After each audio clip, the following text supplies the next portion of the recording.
this series that we're focused on bringing forth some dialogue.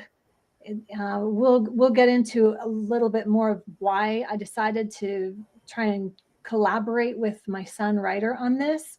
But first of all, we're looking at what on earth is happening. That is a podcast and a show done by Mark Passio. It started, it's probably 15, 16, maybe even more years ago than that. And Mark Passio's work is basically to educate and give tools to take back the control of your own mind and thoughts. At least that's what I have found that very useful for. So I've invited my son Ryder to join me in a discussion on this whole concept with regards to what Mark Passio had been sharing. What on earth is happening? We know in the July 18th, 2025. And ideally, Ryder, you're not watching news, but I'm curious, do you watch the news? No, I don't. Yeah, so I don't have the news channel. And do you hear when you're out with friends or you're at work, do you hear about the typical things that are going on in the media? No, the only politics are the fencing ones. Okay. That's all I hear about. Right. Like what's happening with Russia or whatever, or like in sports or whatever bills are being placed that affects fencing. Mm-hmm. Otherwise, it doesn't matter to me. Okay, cool. So you listened to the first episode. Yes. Yeah. Tell me what your overall feeling of it is, especially being raised by, well, you know what solipsism is now because you heard the first episode. Yes. Raised by someone, I think, who is very much stuck in solipsism or was prior to this. So I'd love to know what your take is on this. It's definitely, last night I listened to the natural law seminar, the first part of the natural law seminar to go with it, where he talks into he gives the preliminary, he defines a lot more stuff so you can go into it helps understand the What on Earth is Happening podcast. And he talks about the solipsism, the solipsists, and he put it in a very negative light of they're very kind of asleep. But it's definitely not it's not a extreme of they're all just bad for the sake of being they're not necessarily evil, and being raised that way isn't necessarily a bad thing, because it was used to help kind of put it under, never take anything personally, never get hung up on the past, never get hung up on things. It was a similar idea of everything's going to work out for the best because the universe has your best interest at heart, you're the main thing. That wasn't used in the sense of I'm the most important thing in the world, it only matters to me. Mm-hmm. The view was more the universe cares about each individual person, and that each individual person has their own ego and their own life, versus the true solipsists that he was talking about, which each individually think that they're the most important thing. Not that everyone else has their own important life, but that they are the only one that matters. I never thought that. Where does truth fit in there? Because for me, I'll tell you, I did believe that everybody was, everybody's, what's true for you is what you believe to be true. That's what I bought into as an axiom, as a fundamental truth, based on the religion that I was involved in from early childhood until about right. And that is 100% solipsism, which I never would have even, I couldn't even think that was bad. Yeah. And it's why it is bad is because it's unworkable. That's what I'm realizing now. And having raised you with this idea, and I don't know that put it forth that way because I still had a fundamental truth that, look, that's wrong and that's right. And we know what that is. But there was definitely a lot of this, well, we'll just let them do what they do because that's their truth. Yes. As opposed to standing up for what's right. And that's the biggest change for me when I started shifting and looking at things through truth, through the lens of what is true. And so now what I see when I look at anything in any moment, and also the balance of looking within, because I used to never look within. I always looked without of what can I change outside of me? What can I fix? Who do I need to go and fix and do and change outside of me instead of looking within? And I think that that's the complete inversion of all the therapy training that I did, which was go and fix everybody else, go and change everybody else, right? Control everyone else type of thing. So for you, I know your life is a bit more, I don't want to say siloed, because bottom line, it's purposely, that's by design, that's by purpose, because that is how athletes, that is how people who are focused, that's how doctors, or anybody who is focused on doing one, like any college student, their life, if they want, like any successful one, is siloed that way. Or like, because that's by design, because you don't need anything else. You should be content enough with yourself, and with that's a workable progress. Like, you're not cutting yourself off from the rest of the world. Like, I'm still going to go out and do other things completely, but it's better for me. And if I want to actually succeed at the fields that I want to have that bubble, or to have, because that way I am in total control, and I have everything set up so I don't have to worry about anything outside of that bubble. And then if I ever need to, I can still go out of it. The difference is being able to stay in your pen and also leave it as well.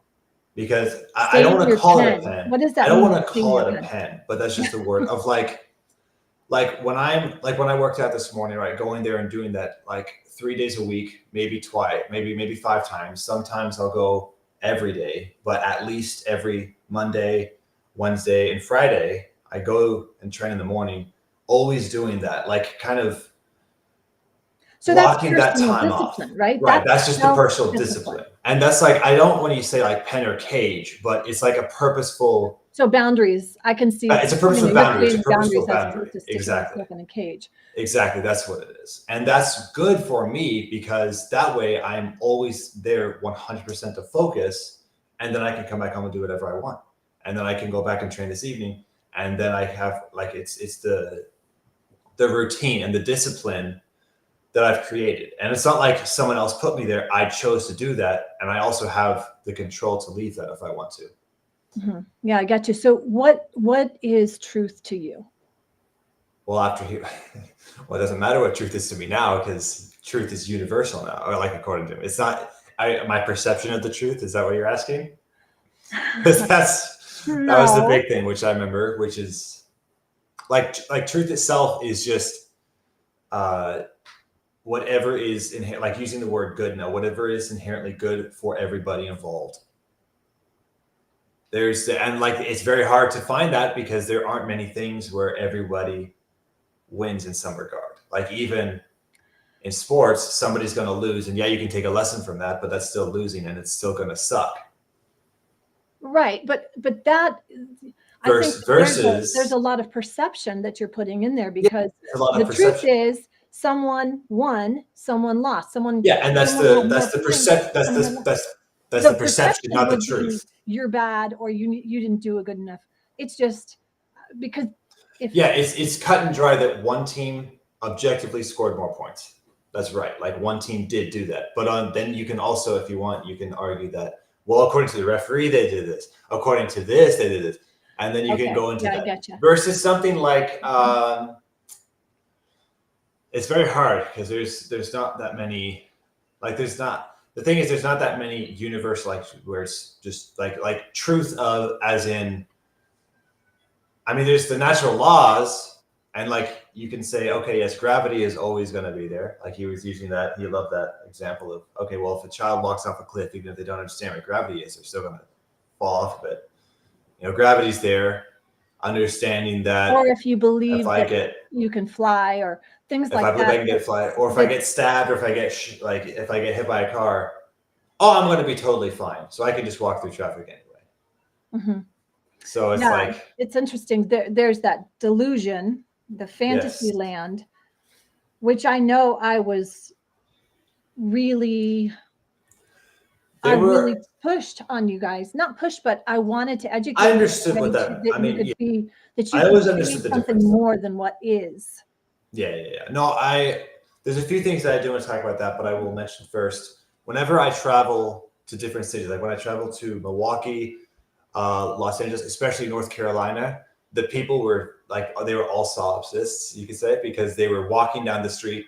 Didn't matter if there was a semi truck coming. Didn't matter what else was going on. Didn't matter if the sign said red or green. They were just walking whatever. They just did whatever. They just ignored everybody else. Well, And walked right through. is that really more like self, like, It's more so they're just completely asleep, and the people who don't have, they don't understand, they don't see the danger that they could be in. So They let's think that they're going to be fine. clarify solipsism, because solipsism is more that your perception is what is true. Yes, and their perception is that I can just do, like, there's no danger. The perception is I'm going to be totally fine no matter what happens. I don't know that And that's their perception. I think they're of just course, not I mean, awake. probably not. I Yeah, think they're just not they awake. just are stuck. I mean, especially now, I think they're so zombified. I think they're so just asleep and zombified that they're under that mind control of they don't even look out and go, oh, hello, this is the present moment. There's this texture. There's a street. I'm walking. Here's my foot. It's like they're going along zombie world. And I think that is one of the key agendas of those the masters in the game that we're playing, where those are pawns, right? You call them NPCs before, non-player characters, right? Yeah. And we have a lot more non-player characters around that. That's sad. But the solipsism is more that it's your perception that is the only thing that exists, and that's what the truth is. But there is fundamental truth that we can know, and I think that that's one of the things that I wish I had taught you better, in terms of being able to literally go out into nature and be in nature and observe the truth, not because that there was something to actually learn. And I think knowing that if you have this idea that nothing really exists, that it's all illusion, that it's all make believe, which that is literally like, it's all illusion, it's all everything that we can change energy. I was coming from that, oh, it's all wonderful, and there's you meant there's good, only even though it's the winners same and thing. learners, right? Yes, you were coming at a place of like love and care and wanting to help inspire versus like take down or push down. Like you meant well. You meant well, dude. But you're correct. That is exactly. Thank you for justifying for me. That's what it is, because that's like, even now my mantra of everything works out for the best, or everything happens first in the mind, like as a thought first, and then it creates reality. I mean, there's certain things. It doesn't matter if I put how does energy. that create reality? Because that's what I'll talk about. That's where I can control myself. Anything that I envision myself successful, I can, and I will actually do, because I can put in the work and the effort, but it's tangible, and that's part of the natural law. That's part of the truth. The action, with your passion, yes, the and action and the thoughts, discipline, and that's what the truth is. That if you have a goal and you take the steps to actually make that goal happen, and you take the action, that's what it is. That's one of my big truths, is that action inspires and creates success.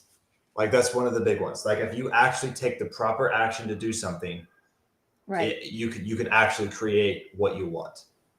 And I've seen that with you. I think that's why I admire you so much, and I'm in awe, because of the actions you do take, and you take them consistently, and they're not easy actions. That's the one thing that I see in myself, is that I definitely was like, okay, if I just think it, if I just believe it, it'll happen. But then I'm not taking the actions, because there's no because, just I didn't take the actions. I didn't take the next right action. And my feeling about it wasn't in alignment with my thoughts, right? If I wanted to be a successful this, but my feeling about it was that I'm not able to, but I wasn't confronting that. Exactly. Look at it.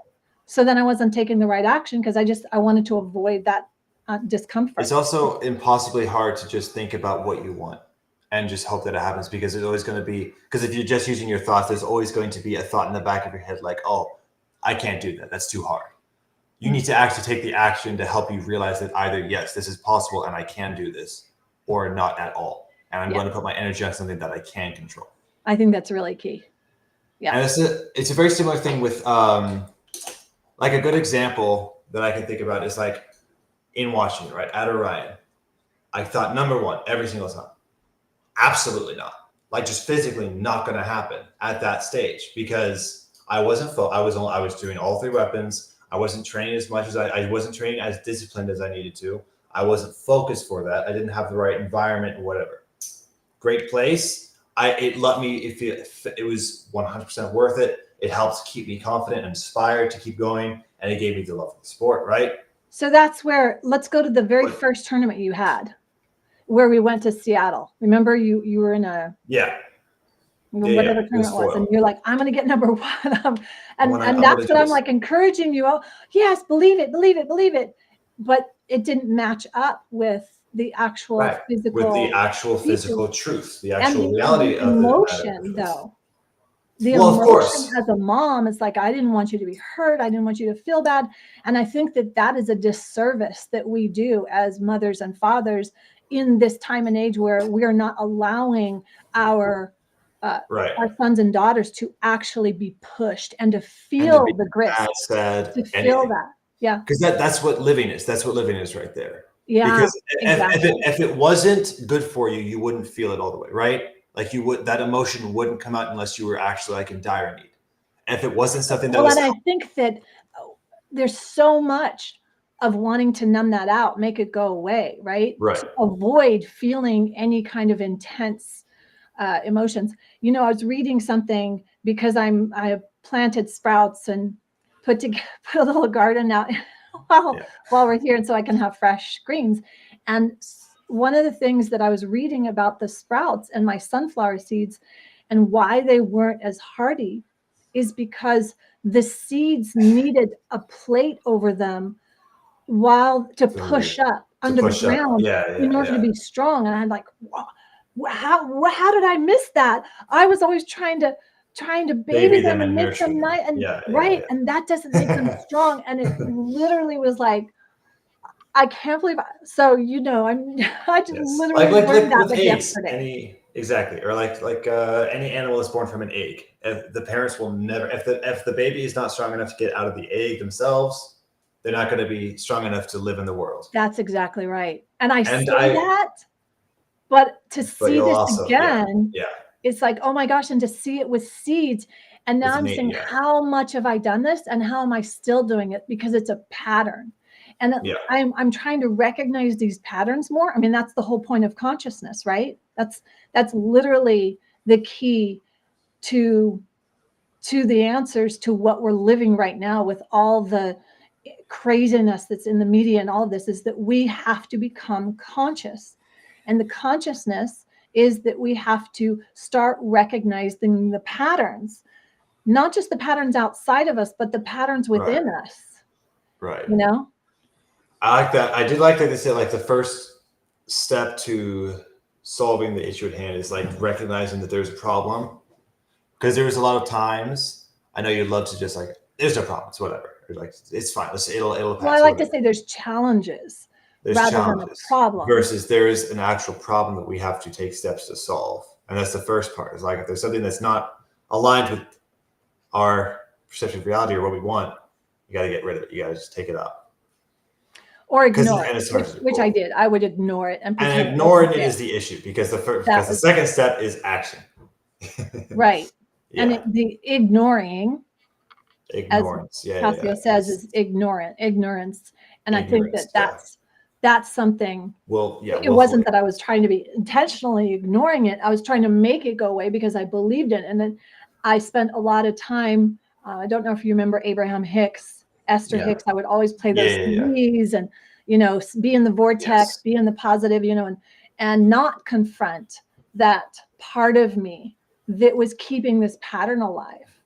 Right? And that's why, you got to just have the action to actually confront that. And it'll feel better in the long term, even though in the short term, it'll be painful. Yeah, it's the short term could be a week or a month. It's very different to actually come from a place of confronting it as opposed to repeating the story as a victim, which I think I did for a lot of times, right? Even when I was raising you guys, I would talk about the childhood sexual abuse in my life. So I didn't want you but I was telling it from a victim place. You were telling it to yourself more than anything. You were not telling that to us because your truth, you knew. You and Dad never. That would never happen to us. Me and Dax, you were raised as well. Like we were not in that environment where that would exist to us at all. We wouldn't know that existed at all. So it was more like you were saying that to affirm it to yourself because you still had the doubts in the past. Interesting. Yeah. Interesting. Because you're right. You're totally right because I was in fear. Right. You were in fear. I was in fear of almost like raising myself at the same time. And I remember saying that. I was like, wow. Yeah. And it's important because he talks about how, the only thing you can never change is the past, right? And that's what the solipsists do is they always think, oh, this didn't actually happen. I didn't see that happen that way. So that didn't happen. The perception of it. The perception. Right. And that's the difference. Like I know a lot of the time, and I think it's okay, like sometimes to think, okay, how could this have gone differently? I'm going to put a better memory there instead and just think about that next time. Like you go back and you change that, but you can't actually change that. And it's good that you can't change that because then you wouldn't be in the present moment, right? Like the idea of but here's so that piece right there. Now look at our entire, like when I was homeschooling you guys, and I gave you what's that book with the Diary of Anne Frank? Yeah. And how I put so much energy into that, and that was really true, and that look what happened and all of this. And then we come to find out that it was actually not written by her. It was written by, and the manipulation. And then that you find that out, and then you learn other things that are not true. And it's like, well, wait a minute. So what we thought was true is that perception, what really is. And now exactly. And that's the difference because we're not, it's not. And that's the thing. That's an important thing of it didn't change the past, right? It did not change how you thought of the book in the past. You thought about that in the past, that moment. What changed was your perception of the truth. Even though that was always that way, you were able to perceive it, you understood it, and you had more information. You were given more information, but it doesn't change. So that's right. That book wasn't written by her then. It was never written by her, even though we thought that at the start. But that doesn't actually change the past. We still thought that, we still read it with that idea, even though now we have more information. But so look at all the examples of the current time, the present right now, of things that we enforce, or here we need to learn this based on the perception of you're supposed to learn this, and this. Like with Dax this morning, we were doing chemistry and the periodic tables. Well, that's perception because that's someone put that together. It's not necessarily true. They put a label to it. That's their own idea. We know that they removed elements that were on there, ether, things. So our perception now is not there. So it's really interesting to look at, bottom line is we have to know that there is a truth. Right. We can know the truth. And that's there are not versions of the truth, right? Right. And that's what's hard about saying what is truth to you, because I mean, you can't define that. You can't actually, because then that's still your own perception of it. That's how you're seeing it. And even if we mean the same thing, if we're saying it a different way, it's still our own different perception. Yeah, which I think is good that we know, Right. okay, that's your perception. I don't see it that way. So, and to me, that's like being an adult. Right. You Is know, that's understanding. being someone who's actually not a childish adult, but someone who can actually look and have a conversation like, yeah, that's your perception. It's being That's not the mature. truth. This is, yeah. It's having a mature understanding of how the world works and how, like, you're never going to argue. You're never going to agree with everybody. And you're not going to argue with everybody. There's going to be people you agree with and people you don't. Mm-hmm. And you still just have to realize that, yes, there's, like, underneath everything or above everything, there is a universal truth. But it's extremely hard to know that. It's extremely hard to, like, know what that one thing is, because as soon as that happens, everyone, like, will inherently agree to that, because if they want to understand what the truth is, like, when he talked about how, like, the different, like, the wavelengths of people, if the truth is a straight line and then there's waves, and the intersections of the wave and the line are where, when you're attuned to the truth, that's a great way of putting it, which is not, everybody will have, like, maybe it's farther away, right? Maybe the wave is huge and it doesn't happen, like, at the start of their life and maybe at the end of their life, or people who see it all the time and it intersects a lot more. I liked it when he brought up the fact, like, when you are looking for something, you see a lot more of them. Like, if you're looking for a Dodge, and you'll see a bunch of the Dodges, or you're looking for a PT Cruiser and you're seeing a lot of them. That's a great example of when you're aligned with the truth, which is that was always there, but now you can see it. Now you can respond. Even if, like, if you were driving the same road every single day, and you always saw the same car, but you never noticed it until one day, and then you notice it every single time. That's an example of, you couldn't change the past, which you didn't notice it before, even though the car was always there, which is an example of truth, because it was always there. You just didn't notice it. You just didn't weren't perceive aware it of it. until the You end. You weren't weren't aware. conscious of it. You weren't aware of it. Yeah, Right. for sure. And then as soon as you notice it, it's always there. Like you can't unsee it. Once you know the truth, you can't unsee it, or you can be willfully ignorant about it. Right. And then that's what's talking about, like, okay, well, you know what? I don't actually believe that. Right. That doesn't happen. That doesn't exist. Well, then it reminds me of the quote from Kierkegaard, right? The two reasons we suffer, the ultimate suffering, which is you believe or you accept that which is not true. That's definitely, I totally see how that causes great suffering. Like, when he said the sins of the cult, or the church is saying, like, the sins are, like, one of the first sins, stupidity. Yeah. Because it's like, because it's not a choice, because there are people who will put that in place. And you also have to look at the fact that, some people are raised that way, and no matter what, that's where their consciousness is put. So they're just born asleep. But the idea that they're constantly pressing that, and that's a sin to them, to the cult. Yeah, I could see that. But it's interesting. Even before you were actually physically born, there was an awareness and there was a consciousness, right? Yes. And the question is, do you think that people, I guess it probably was, but do you remember when we went to the bookstore in Portland and we saw the two, like, I guess, trans or gay parents or whatever, and they had their little child dressed up in, like, gay clothes and said, oh, look at this little bisexual book or whatever. Like, they were pushing that agenda on them, and they had the masks on and everything. Yeah.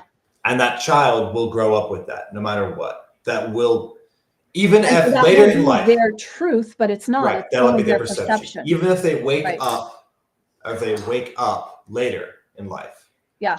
Okay, so that's really key right there. Yeah. Because at one point I would defend, well, let everybody do their thing and let everybody be, and everybody should be there, have their own way. And the thing is, because you didn't realize that it actually was, it's harm, because it's not. It is harm. It's not, like, that's just not how. It's not. They don't actually want that. Their needs aren't being met. What they actually want isn't being met. That was a great lesson. Is you can tell when their needs aren't being met, and they're trying to find a fix in another way. But they're not happy with themselves, and you can ask them, and they're not happy. So the other piece on the Kierkegaard was refusing to accept that which is true, and so that which is true, you'd have to look. You'd have to actually stop being in this programmed thing and be able to look. And I look at the work that I've been doing over the last year, because I started the What on Earth podcast a year ago. I watched some of the other videos, but a year ago is when I started officially, like, okay, I'm going to start ripping the Band-Aid off because something's not right. This idea of solipsism was the biggest lie for me. And I'm still having to sort this out for myself, because there is a part of me that just wants, can't we all just get along? Can't everybody just all be happy? Well, that's not going to happen, because without that clashing, you don't get growth, and you don't go bigger. Well, like, I can be very nice with fencers. I can be friends with the fencers, but when we're actually trying to fight, we're going to try to win. Like, so then that takes us back to a game, that we're playing a game. Right, we're playing the game, but it's like everybody can still get along, but it's not like we're going to hold hands and sing songs the whole time and just think, okay, this is wonderful, this is peaceful. Because if we want, because that truth, wouldn't we just turn into primitive animals then, where our only purpose was to keep the human race going, survive? That's it? If we were given this consciousness for a reason, and we were given the ability to argue and discuss with people, and to have discussions. Otherwise, it doesn't matter. Otherwise, we don't need mouths then. We just need an orifice to eat. There's no reason to talk. We wouldn't need a tongue. We wouldn't need a tongue at all. We wouldn't need any, like, right? Yeah. If there's no art, if there's no like clashing of like the same thing with Nikola Tesla and Thomas Edison, right? Yes, Thomas Edison stole all of Nikola's inventions, but he still helped push a lot of other things as well. He also brought, like, because he stole the ideas of smaller inventors, some of their ideas would never have gotten as far as they did, except for underneath his name. So yeah, he stole a lot of things, but he also brought to light a lot of inventions that would not have necessarily been there. Same thing with how, like, Graham Bell or whatever invented the telephone, but he didn't actually, right? Somebody else did, and he just took that idea and just put a name on it. But because he did that, now it's more popular than it maybe would have been. Yeah. And also, it could have been is that because he was aligned in his thoughts, his emotions, and his actions? That's a good question. Like, to him, that truth was, okay, that's totally, I'm going to do this, right? I'm going to take this idea for myself because I can. And that was his truth. And he probably felt fine about it, even though that's not necessarily a good thing to do. Not necessarily good, according to truth, because it's stealing. It's stealing, right? He stole it and lied, saying that he did that or that he made it. But also, you can justify anything. You can go back and forth. I mean, think about justifying it doesn't make it true or right. Justifying doesn't make, of course not. You can find a reason for it. You can put reasoning to it, which is, it's just justifying, even if it's not good or whatever. Yeah. What kind of practices do you have, if you even do, on knowing yourself? I don't need to, because I already do know myself. I don't need to practice that. I'm already confident in who I am. I don't need to practice. Like, you practice something just to get better at it, and I already know myself, and I'm confident in myself, so I don't need to do that. So how do you expand then? How do you expand your consciousness? How do you expand by doing everything else and adding to it? I know who I am. I know who my soul is. I know what I am, and I'm going to get better and improve and become even more clear by doing these, right? By listening to this guy, listening to Mark Passio, understanding, like, broadening my perception of it, broadening my mind.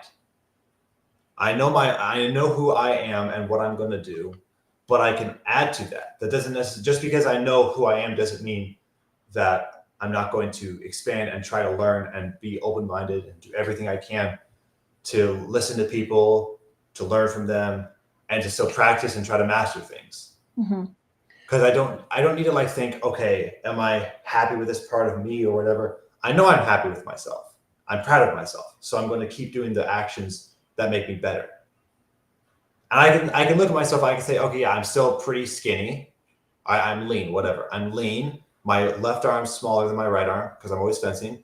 I need to get this bigger. The top of my I need to make my biceps longer so there's longer because it's not as small here. I need to work more on my, I'm working on the outside of my thighs so my feet don't fall down in the middle.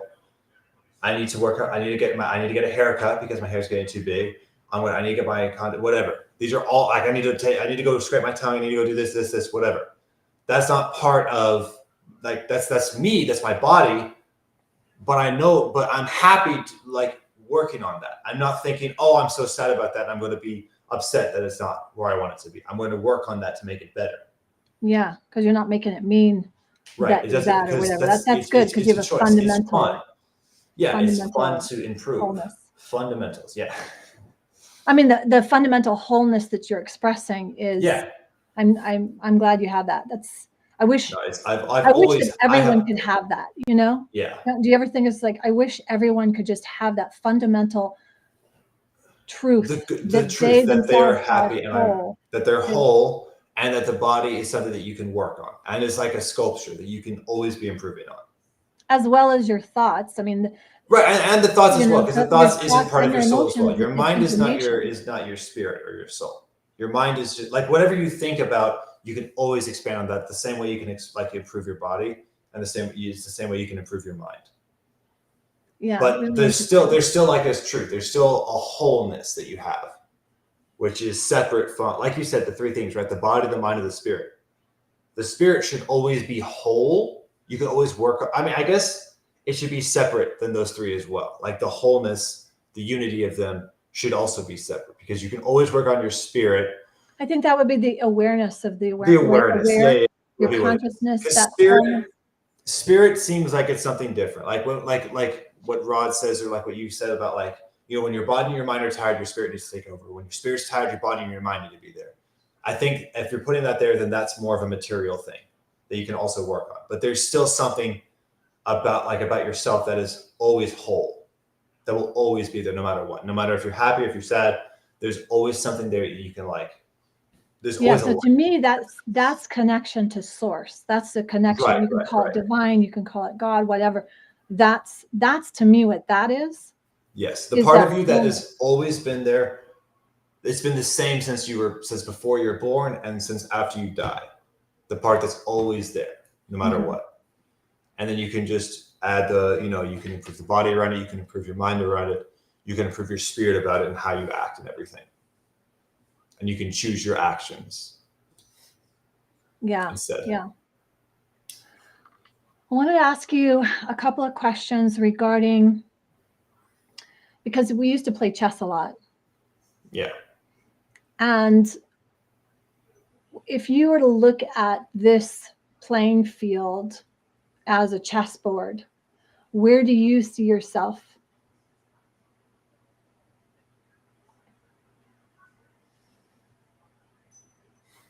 Does that question make sense? Or I don't really. I don't think that I'm on the board right now because I'm not in. I guess. Are we saying that it's just a giant chessboard and all the MPs, each person individually is a pawn? Or are we saying that are we saying that there are like we're talking specifically about people who are in positions who are the pawns, the kings, the queens, and then the people actually playing the game? Yeah. What's the scope?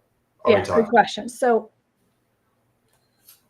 there's probably layers to this because I definitely know that I raised you to be able to think for yourself, and so to be able to get that bird's eye view, to be the master as opposed to be a pawn on the chessboard.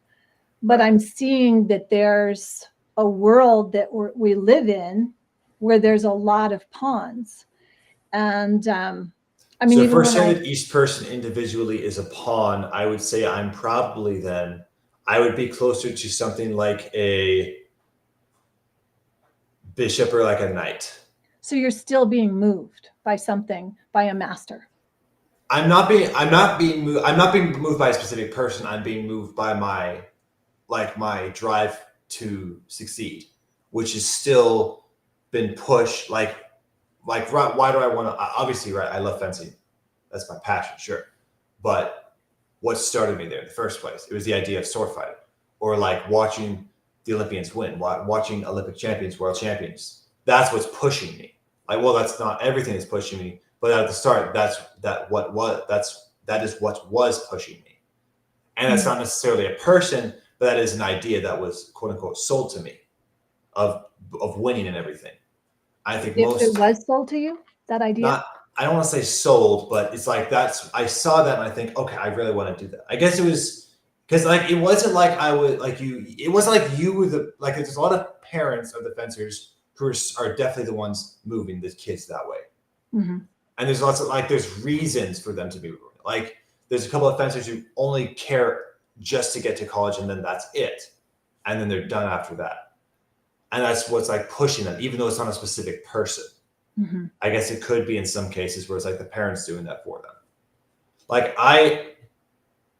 I'm fighting for this because I want to, and it's my drive, and that's my goal, that's my dream, right? Those are my aspirations, and that's what's moving me. I'm still being moved by that. Mm-hmm. And I'm not gonna stop being moved until like I win the game. Right. Quote unquote, what right? happens when you win the game? Then I can decide 100%. I mean, it's going to be a while because I'm going to keep going until because I'm enjoying the process of it. Yeah, so it's not just about winning then. It's not just about winning. I'm enjoying everything that's getting from it. Like the results, winning is a part of it, but also training to win, teaching others, working on myself, and then everything that comes from that, like anything else, I'm going to keep being moved.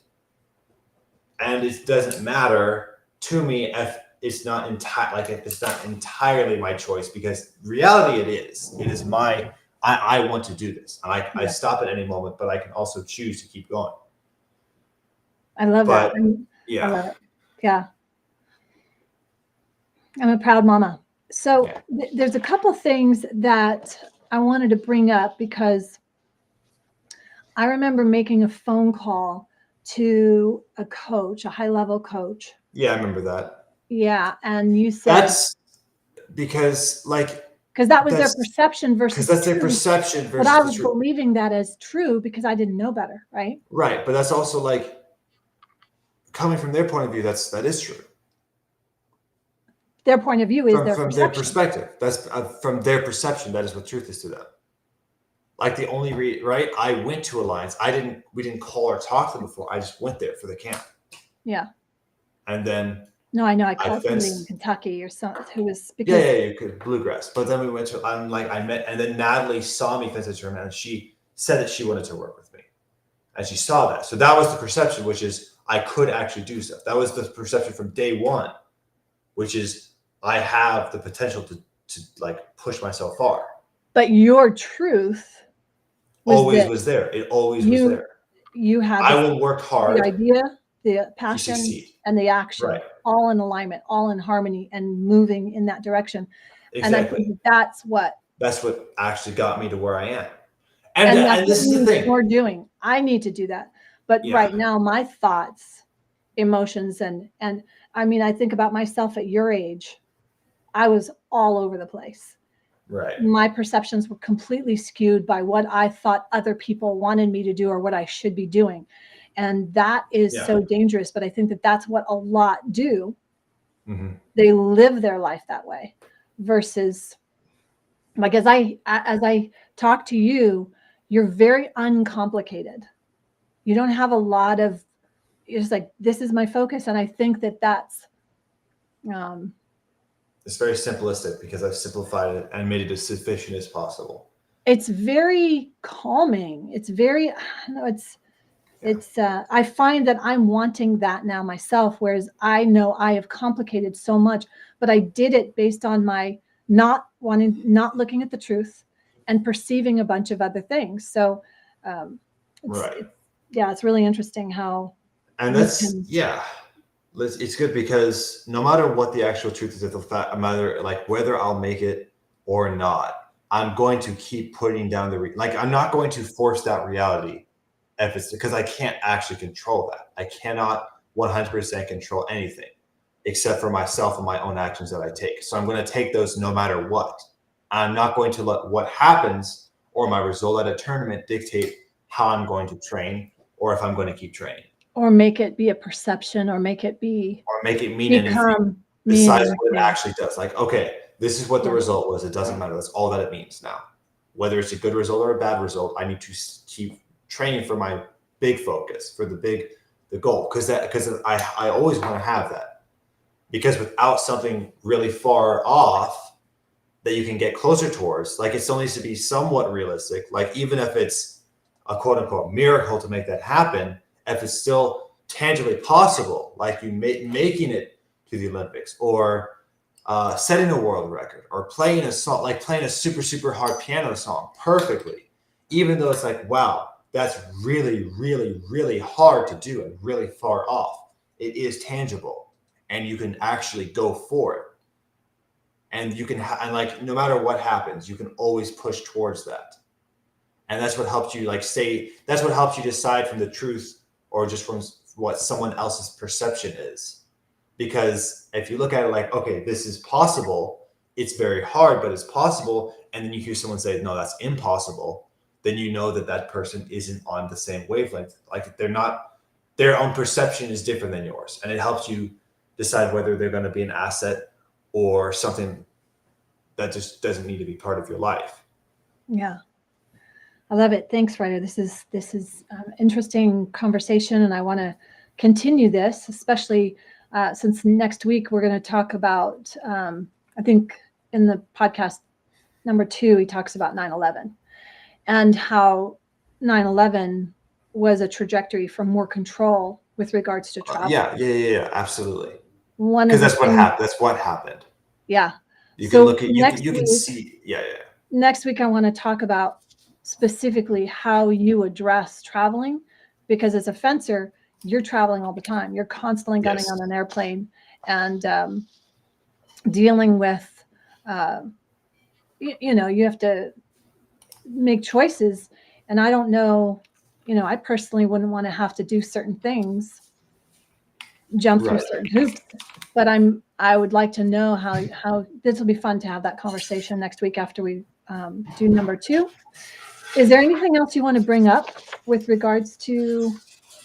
Well, I wrote notes down from some of the things, but I like that one of the funny things was seeing in, like, if you have a problem with someone else and then you would say, oh, well, maybe that's something that's wrong with you, right? Something like with you, that's something that you're seeing in yourself. That's not true at all. Like there's some truth to it, I guess, but in like the actual scope of it, if you see somebody who's going out and shooting people or beating people up for some reason and you don't like that and you hate that, that's not because you also like deep in yourself. Well, it's wrong. They're out there going shooting somebody. That's just wrong. Right, but think about what Dax would do, right? He would steal my stuff, and I would get mad at that. But it's like, well, or I guess like. I can't think of any examples right now. I guess it's more like when somebody is talking a lot about themselves, like they have that ego thing about, like they love talking about themselves, and you think, wow, that's really annoying. I don't like that. I remember you would teach us like, well, maybe that's something that you need to see, that you see wrong with yourself first. Well, projection. Yes, I would say projecting. Could be projecting. That's not true, because I don't project, but I still get annoyed because I see a lot of people who like to talk about their own successes. I don't see that as in something that I do, because I know I don't. Right. Because I'm are you doing something about it, or do you get annoyed about it? What? I just let it go. I just ignore it, but it's still something that is annoying. But I also see that it's their way of expressing themselves, because they're clearly not getting enough approval, or they're wanting approval, or they're wanting attention, and they're clearly not getting it. Like I'll see people who do things, ridiculously stupid things, just for attention. And I'm not doing those things for attention. I don't need that attention because I give it to myself. Well, I look at that as, and you said it before, their deeper needs are not being met. Right. And that's So where they're it's like, going and creating, they're out of alignment and out of harmony with their own thoughts, emotions, and actions, because they don't even know, they're not even tapped into their own thoughts, emotions, and actions. They're not even thinking their own thoughts. They don't even know what thoughts they're thinking because they're not even aware that there's thoughts. They think they are their thoughts. They think they are their emotions. They think they are, that, boy, this is definitely, a cockroach. I mean, there's so much that really. Yes, I just caught it real quick. There you go. So no, it's good for sure to discuss it. I mean, the podcast, I'll try to finish. I'll finish the next part next week for sure. It's definitely, I had to put it on like 1.75 speed to actually like help. But sometimes if you, it goes too fast. Well, if it goes too slow, just for me, because then I would just like fade out and I would start thinking about something else. Yeah. Because if it goes faster, I have to actively listen to it, which I think is a lot of people don't actually actively listen. They just let things go in one ear and out the other. Just as we wrap up, I wanted to ask you about because you talked about the reptile brain, and we've talked about it a lot. Yeah. When you are in that high state of, because it's a stressed state when you are in a tournament, and the physical body. So how when you're stressed, the brain, the part of the brain will remove the blood oxygen. It won't be oxygenating the brain and the organs. It's going to go to the extremities. How do you address that? And how do you use stress? I recognize that happens for sure. Because like after I won my bouts that were super, super stressful, I could see like everything went white up in I felt like everything went white. My arms just started tingling, right? Because everything was like fired up there. Mm-hmm. I don't think about it. I just let it happen. Because I don't put any energy towards that. I don't put any energy because your body's so trained that it knows what to do. Right. I need to not put, because if I put thoughts towards the fact that, wow, I'm really tired, or wow, this is happening, then I'm not actually focused in the moment to try to win. Mm-hmm. I can think that before or after the touch, if I want, after the point. Do you think that, because you said something where you relaxed too much? That was after the bout, for sure, because I put too much energy towards, wow, I'm feeling really tired. So let me try to like bring the stress level down. Because I was really, really, really stressed, and I needed to bring it down just a little bit, but I brought it down too much, which is good to know that I can do that at any point. I can just completely let the energy dissipate, but I'm just not going to do that again, where I'm not going to like push it out too much. Because I've never been in a position where I needed to do that before. So I learned, and it's not going to happen again. Have you had discussions with other guys that go hard, like Simon? Have you talked to him about what he does to regulate the stress? Not really, no. So he can sustain multiple, because clearly he's done multiple tournaments where he's gone 8-10 times, and then it's just the high intensity, right? I don't know how, and then you've got 10-15 minutes max between bouts, right?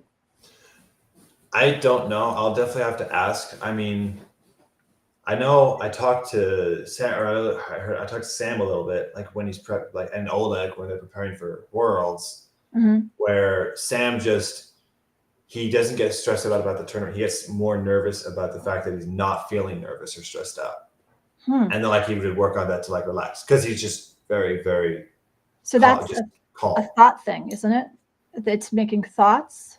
I'm just trying to see what's out of alignment, because ultimately, if you're in your highest zone, your head, your heart, your thoughts. It's when you realize that you're in that zone. It's when you realize that you're in the zone. That's hard, because then you realize what's happening, and then you get hyper focused to not get out of it. Like if I'm playing a song really, really well, super relaxed, and then I realize I'm playing it, and then all of a sudden I'm thinking about each note, and then instead of my body moving in unity, I'm thinking about each individual finger moving. All of a sudden, the margin for error goes up by a lot, or like the potential to make a mistake goes up by a lot. If I'm thinking about So, if I'm playing the then you're violin, I'm actually thinking about the getting hand. you're stuck in that Right. piece. Well, think about how hard it is to move each finger individually at a certain speed, like at a fast speed, putting it in the right place, shifting all the time while your right hand is, while your arms do something else as well. But then you're in the zone, right? And it's moving by itself. And it's just purely one machine. Everything's doing it by itself. And then you think about that's what's happening. And then you think about that, and then it starts to get harder because all of a sudden you've separated everything and it's much harder to do. Like with piano, it's a big thing for me. I can play the songs really fast and really well if I want, if I can, if I let myself relax, if I don't think about it, if I just let my left hand do one thing and then focus on one hand, right? Focus on one hand versus the other. But if I start thinking about both in each specific note, it takes more time to register everything. Like think about how hard it is to think about the difference between rehearsing and being able to speak without a piece of paper in front of you, and the difference between having to read each individual word. I totally know. It's much harder. Yeah, it's much harder to do I know that. what you're saying. And I don't like to do that because I get stuck in my head, and it's hard to be the observer as well as the doer sometimes. Right. Like when I was playing, for sure. Okay, really interesting. Well, I definitely want to see how you utilize some of these tools with regards to one, definitely calling it out when you see that it's perception versus truth. Like truth is objective, perception is perception, and being able to differentiate and really be clear. And then also utilizing that as a tool for yourself to be able to go, wait a minute, is that just a perception and then therefore a belief that I keep thinking, or this person's keep continuing to think, especially someone who's in your life regularly? Maybe that's just a perception when it becomes a belief, which I've now been saying lie, right? It's a lie that it's just an idea that we keep thinking. It doesn't mean it's truth. A belief is not the same as truth. They don't equal the same thing. Right. So even in religions, you can see like the 10 Commandments versus, right? Like if you look at Christianity, right, the golden rules or the golden rule, and like those are the quote unquote truths of it. Like these are what's good. And then your beliefs in those things are different. Well, the golden rule, I think, is that's a good truth. That's a very good truth. We can say it the negative way, which I prefer as well. Like Pastio talks about, don't do something to another you wouldn't want done to you. I think that right there covers, it's a very, very good covers thing. Pretty much anything, unless you're just a psycho and you like getting harmed yourself, so you're going to harm. Then that's just crazy. Well, that's just because your needs haven't gotten met before. It's clearly not something that anybody would actually enjoy. Like somewhere they're messed up in the head. Right. And like there's people like that, they are just screwed up in the head. And like it doesn't matter what they think or what they want. You can look and talk to them. If you actually try to have a competent conversation, you will see that they have mental problems. Yeah. And that's just, you have to accept that, because that is another truth, that some people are like, there's animals that are like that exists everywhere in nature. There's flowers and plants like that. And what do you do when you have those, right? You can either cut them off and get rid of them entirely, or you can try to save them as something unique, whatever, it doesn't matter. There's like options for that. But that is something that you have to accept, that just because everybody's created differently doesn't mean that because this person's more unique because they're mentally retarded or mentally stunted. Damaged. Something's been damaged. Sure. That doesn't mean they're a bad person. That doesn't mean they're a bad person. It doesn't mean they can't do anything else. It depends on what their actions are.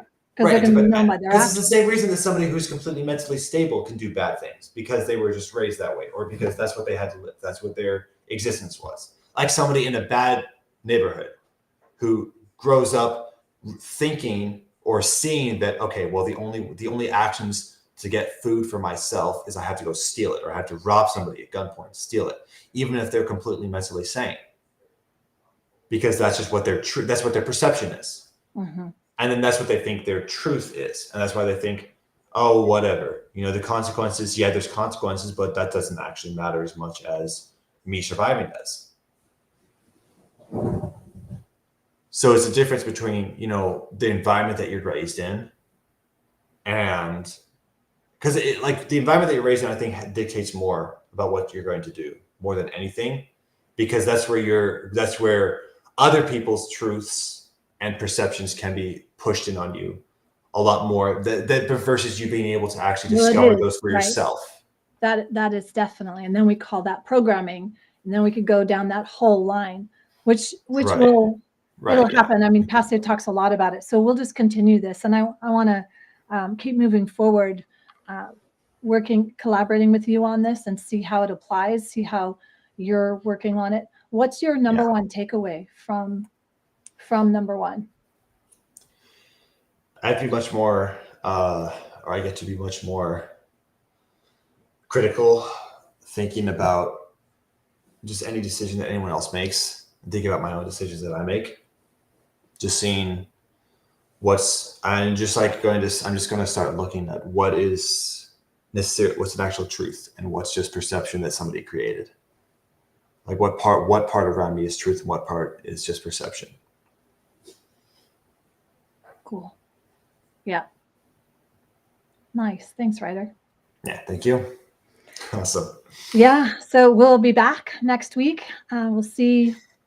Probably we'll do live streams. I'm using a platform called Restream right now, and I have a free trial on it, or a free piece on it. So I'll try this. I think I like it better than Zoom. Okay. It works fine for me either way. Okay, cool. All right. So folks, if you want to join us, we're doing the What on Earth is Happening podcast. You can go to whatonearthishappening.com. We're starting with podcast number 1, and then we're having discussions about it. Ryder, you're 19. Yes. I'm in my 50s. And I think you're never too old. You're never too young to learn that there is truth. Truth is to be known, and you can know it. And Google is not the truth. Google may have some pieces of truth, but I think it's very manipulated. And we need to start being able to differentiate and look at and be able to use the tools of our mind and really sharpen the tool of our mind and critical thinking, our ability to decipher and know what is truth. And then also tap into the emotion, which is the energy that's flowing through you to create this candidate solution. Awesome. I don't know who you are, but thanks so much for being here. And send questions if you have any. I would love to create this and maybe bring in more teens into the work of Mark Passio and what on earth is happening in natural law, and understand it and be able to have these dialogues, because I think it's really, really important. And as we learn a fundamental truth, just to know the truth, we have to spend the time to do it. And I myself, Ryder, I know I used to try to make that a policy for us to have the first thing in the morning and the last thing at night sacred, that time that you're not on your phone, you don't pick that up. And I know you've kind of adopted some of that, where you're just totally off the digital world so that you can be present. And I want to talk more about that and see if there's others that are interested in that. So we'll be back next week. I love you. Love you too, Mom.